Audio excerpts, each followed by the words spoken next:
I think eventually what we'll be able to do is put the face of the murderer up in between those two sketches, and we'll be able to merge them together and become one.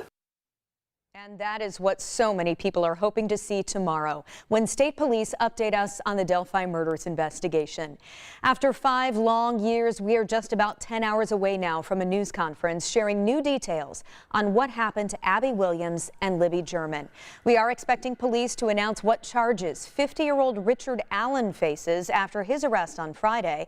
Our Logan Gay spent the day in Delphi today talking with people who are ready for answers. This memorial for Abby and Libby on the Monon High Bridge Trail has continued to grow. This is the same place the girls went on a walk on that tragic day in February 2017. We're a small community in a small town, and it's not something you ever expect.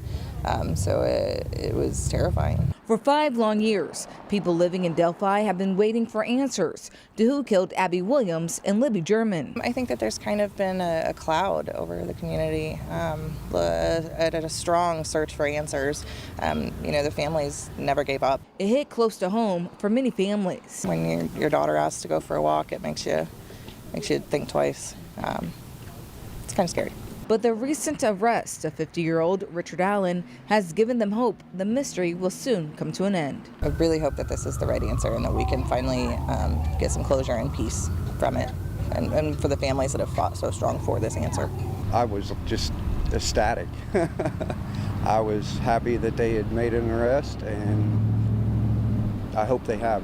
One details has the community feeling unsettled. Several neighbors say they remember seeing Allen work in the pharmacy department at the Delphi CVS. To learn more about his work history, we checked Indiana's public licensing agency and found a Richard Matthew Allen with a pharmacy tech license. We then called to see if Allen was employed at the store in Delphi. The store directed us to the corporate office, which has not responded. It's 2 blocks away.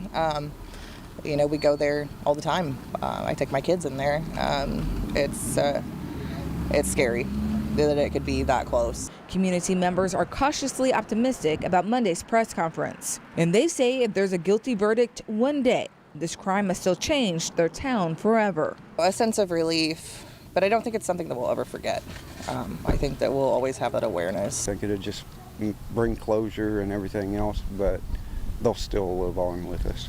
We reached out to Carroll County Sheriff's Department as well as White County, where Allen is being held, and they both say that no further information will be available until Monday. This case has certainly captivated the country for more than 5 years now, and the search for the suspect has really evolved many times. We got our first look at the man in the blue jacket the day after Abby and Libby were found murdered. And then a week later, that audio clip you just heard pulled from Libby's cell phone. State police later released 2 sketches and a few more frames of the clip from Libby's phone with a slightly longer audio clip. It would then be years before we got any new information. You might remember, though, a search warrant leaked back in May of this year revealed new details about the crime scene. From that warrant, we learned one of the victims was missing a piece of clothing. There were no visible signs of a struggle or a fight, and police recovered fibers and unidentified hairs from the scene. It also appeared that the girls' bodies were moved or staged at the scene. Friday's arrest in connection to this case is most personal for Abby and Libby's families. They have been adamant they won't be commenting specifically on the arrest until after the press conference tomorrow morning. However, Libby's grandmother, Becky Patty, wrote how she was feeling on Facebook this weekend. Take a look here. She said, quote, "At long last, we have a face to go with our monster. I sit here wondering, now what? Where do we go from here? I realize our lives have again made a big change. We have a very difficult path to start down. It is a path we will gladly face, as we know each step taken is one step closer to our monster being convicted."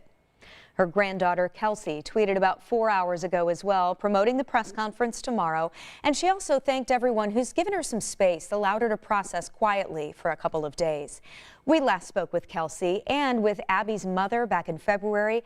They shared confidence even then the killer would be caught.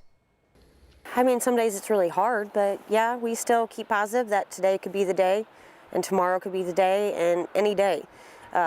We just have to we just have to keep being hopeful on that and have faith that it will be one day. I know my grandparents say it every day, but for me, it's something that I say to reassure myself when I'm feeling frustrated, when I'm feeling like no answers are coming, and I'm feeling defeated.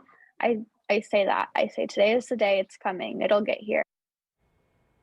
All right, so again, we know so many of you are interested. Tomorrow, State Police will hold that news conference at 10 o'clock. It'll take place at the Delphi United Methodist Church.